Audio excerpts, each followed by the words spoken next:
now that we have U.S. representatives threatening acts of violence in relation to this specific case, it's mind-boggling to me, Judge.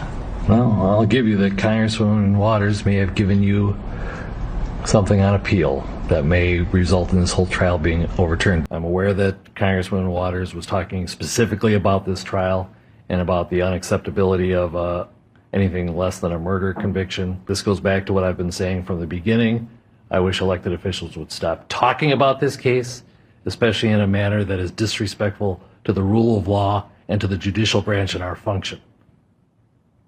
I think if they want to give their opinions, they should do so in a respectful and in a manner that is consistent with their oath to the Constitution. Their failure to do so, I think, is abhorrent, but I don't think it has prejudiced us with additional material that would prejudice this jury. They have been told not to watch the news. I trust they are following those instructions and that there is not in any way a prejudice to the defendant beyond the articles that we're talking specifically about the facts of this case. A congresswoman's opinion really doesn't matter a whole lot. Anyway, so motion for mistrial is denied. We've got to get more active. We've got to get more confrontational. We've got to make sure that they know that we mean business. The police all over this country have got to be changed.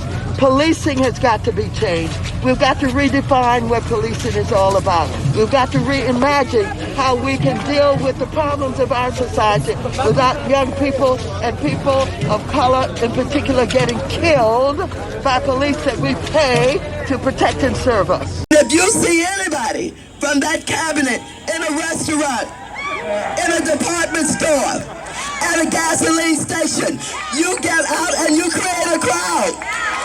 And you push back on them, and you tell them they're not welcome anymore, anywhere. He absolutely should be charged with premeditated murder because of the lives that were lost with this invasion, with this insurrection.